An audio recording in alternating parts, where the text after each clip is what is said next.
going on, world? My name is Jari Knows, and welcome to Vynn Life. Today we'll be interviewing my guest here. Go ahead and introduce yourself. Joshua Johnson, owner of Seana's, bro.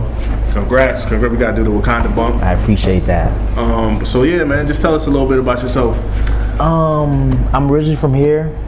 Spent like 10 years in New York. Had some food that I thought other people should have. Long story short, here I am with a restaurant, man. Yeah. It's a really nice place, man. Y'all can check it out. What's the address here? West Orlando? 719 Good Homes Road. I always say inside the Big Lots Plaza because everyone knows what Big Lots is, and so they find it like that. So tell us a little bit about the place. Do you prepare the food yourself? No, so my brother is the recipe person, the prep person. I'm the owner, but I handle just all the logistics. I handle the media. I handle all the important things that business need to thrive. But everything else, I don't know how to cook. Yeah. My brother handles all of that, man. I handle all of that. So what are some of the challenges you had with opening a restaurant? Oh man, first, me not knowing, I didn't know how much money it actually costs to open up a restaurant. Yeah. Because it was never my passion to open up a restaurant. If it was my passion, I probably would have did research. But I just thought you needed a good credit score and a couple of dollars in the bank. That was not true. Like I didn't have a business plan prepared. I didn't have a financial plan prepared. So the challenges, I had like a million challenges because I didn't do my proper research. Yeah. And is this your first location? This is my first location. And how long have you guys been here? We've been here since January the 10th of 2020. Nice. Yeah. Okay, that explains why everything is so new and fresh. For real. So, obviously, with you open this year with coronavirus going on and everything, has that had a huge impact, or were you guys able to adapt to the circumstances? That's a question I get a lot, and I'm not sure because we opened up in January. I think COVID happened in March, and it was hard to tell if we were a little slower because of COVID or if we were a little slower because we were just opening. But we had gained so many regulars within that short amount of time in January that even though we couldn't dine in, we had a decent amount of to-go takeout orders, which basically helped us through, March and April. Yeah. Okay. So what made you decide to sell Caribbean soul food, I should say? So, a long story short, my cousin, who was my first chef, she was Caribbean. Okay. And she made good soul food as well. So I thought, let's just do Caribbean soul food, like a nice little mashup. Because on our menu we have oxtails, and then you have smaller pork chops, and then you have like jerk, and then you have greens. So it's like a perfect little mashup. You kind of cater to a lot of different areas, Caribbean and soul food. Yeah, man. And then you have a diverse clientele, or? Yeah. Like when we first started out, it was more Caribbean people. Then it was more African Americans, and now recently, it's a lot more Caucasian people. So it's more mixed now than it was when we first opened. Getting that all lives matter money. I see you. Yeah. I see you. So what are some of your plans moving forward with us entering, phase 3 with the quarantine and all of that? Are you making any changes here? Or? Oh man, well before COVID happened, we had so many events. We were about to have a Uno tournament. We were about to have a taboo tournament. We were about to have poetry. We were about to have open mic.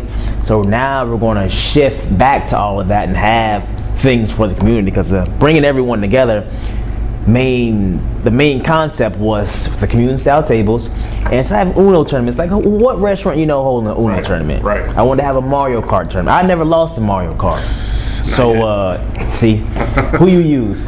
Toad. Oh, see, Toad got the giddy ups. Facts. But like Mario Kart tournaments, things like that to really bring the community together. So during phase 3, once we can actually have people, sitting down, that's what we're going to get back to, amongst other things as well. That's dope. Yeah, man. So you were saying earlier that opening a restaurant wasn't your passion. What were you doing before you were running? I was modeling, and I was acting. I've been on Netflix. I'm acting on Netflix right now. Yeah. Commercials, TV, basically just living my life in my 20s, man. Yeah. Just living my life, and nothing against Orlando, but I felt that I was really boxed in here, and so I took off to New York and really learned a lot. Went to NYU, learned some things. Yeah, man, just modeling, acting, and just partying. Yeah, man. Yeah. Partying. What's the party scene up there like up there? Oh man, it's just the energy is like. You can walk outside. You don't know if it's a Monday. You don't know if it's Tuesday. You know if you know where the right spots. Every night feels like a Friday night. Every night feels like a Saturday night. So the party scene was just crazy, man. Just going to bed at 6 a.m. But sheesh. Yeah, man. I'm talking about constantly, like Monday, Tuesday, Wednesday, Thursday. But good times, man. Yeah. Made me reminiscent now. Good times. About to go through his Facebook. Remember me? Yeah. That's what's up, though, man. What other kind of events are you planning to do here? Because you were saying you're doing open mic and poetry. You looking to do anything like interactive, like maybe like a cook-off? Are you open to that? That's a good question because I've had a lot of people. What I want to do is I want to reach out to the community and see what they want. What I want is the Taboo and the Uno and the Mario Kart tournament. As far as everything else, I want to ask the community, like, hey, what do you guys want to do? And then if I ask 100 people, then I want to actually go through that whole, whatever makes sense, but I want to go through everything what the community wants to do. So maybe somebody wants to do a cook-off, that we can do a cook-off, but you have to plan it, and then you can have it here. That way we can both not have too much on our plate. So that's what I want to do. I just want to ask, hey, what you guys want to do? And let's do it here. Let's do it. We have the perfect space, community-style tables. We can do it here. Man. It's real, though.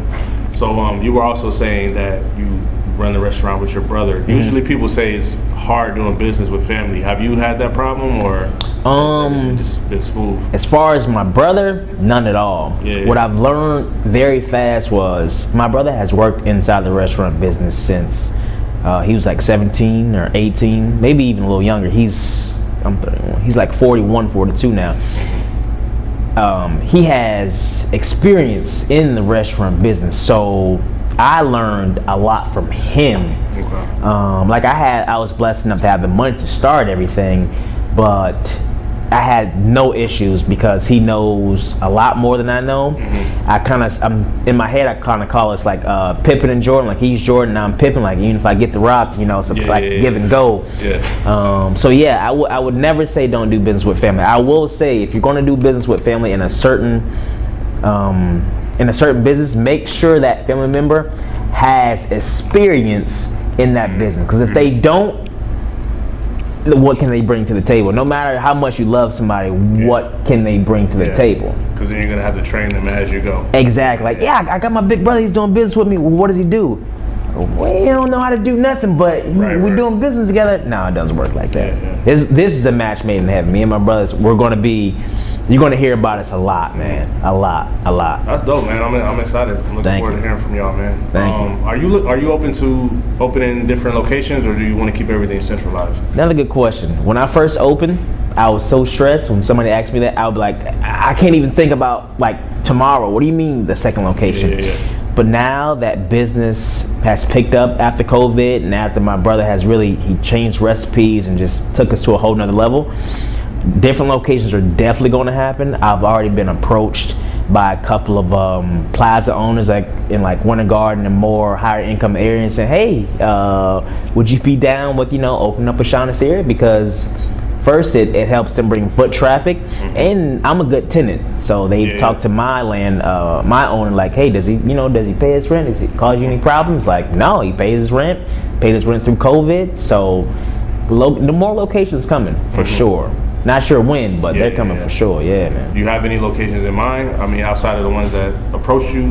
No, any areas? No, I would have to really do my research because now that I know what I know now, I know I really need to take my time and really, really research it. Kind of how I did this one, but the next location I want to be even better, even more accessible, and even bigger than this because we're actually outgrowing this one pretty quickly. Yeah, that's a great problem to have. Yeah.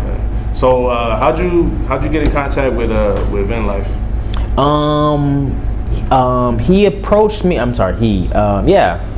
Derek approached me, and I love go-getters, you know, whether it's especially African American go-getters, because I'm trying to help out as much as I can. He approached me and I liked everything he was saying. Everything made sense. And if I see myself, not saying I'm but if I see myself in somebody else, and I know we can do business together. So that's as soon as I heard what he was doing, his aim, what his cards, and how he was trying to affect the community. I told him, I was like, whenever you want to set it up, let's do it. And you know, here we are, we're setting it up and we're doing it. That's what's up, man. That's what's up. I love seeing, you know, everybody coming together and getting money, and you know, just building Orlando up. You know what I mean? We need more than that. Let's get into the food a little bit though. What's would you say the favorite item here? Oh, mac and cheese. The mac and cheese. Liquid gold mac and cheese. Yeah. If you get some before I get out of here. You got to. If you look on Yelp right now or Google, it's all about the liquid gold mac and cheese, and it's followed by the green. The liquid gold mac and cheese is again another invention by my brother. It just changed the whole thing. It's hard to explain, but it changed. But the mac and cheese and the green is definitely the most popular items on the menu. Like, I'm talking about your mom and them, your auntie them, that kind of mac and cheese, bro. What's have you had to take anything off the menu that just wasn't hitting, or people weren't ordering? Let me see, something off the menu. We've had a couple of vegetarian items we had to take off, and I'm all for healthy living, but you know, this isn't the perfect place to come to if you're trying to eat healthy. So we've limited it to one. We have one vegetarian option left, but we had to take a couple of vegetarian options off because they weren't selling. People were coming for it. They want to go to sleep after they eat here. They want to, they want to go to sleep. They're not trying to eat here and then get some energy to run a race and anything. You come here to get sleepy. Yeah. So is this your only business venture right now, or are you involved in other things? No, this is my only business venture. I don't even have the mental or physical energy to do another business venture, but this is my only one right now. What are there other things you would be interested in getting into outside of the culinary industry? I'm not sure. I'm trying to take it all in as I go. The only thing I do know is my brother would be a partner with whatever I do. He's gonna be like right with me, whether it's out of the culinary, whether it's in stocks, or whether it's whatever it is. I just know he's gonna be involved, but I don't know off the top of my head. But we're kind of waiting, or just whatever opportunities come that make sense. That's what we're gonna do. That's dope, man. Oh, it was good talking to you. Y'all, whenever you're in Orlando, y'all make sure y'all come check us out over here, man. Great food, great vibe, great energy in here. And it was a pleasure talking to you, brother. Thanks, Javin. Vynn life.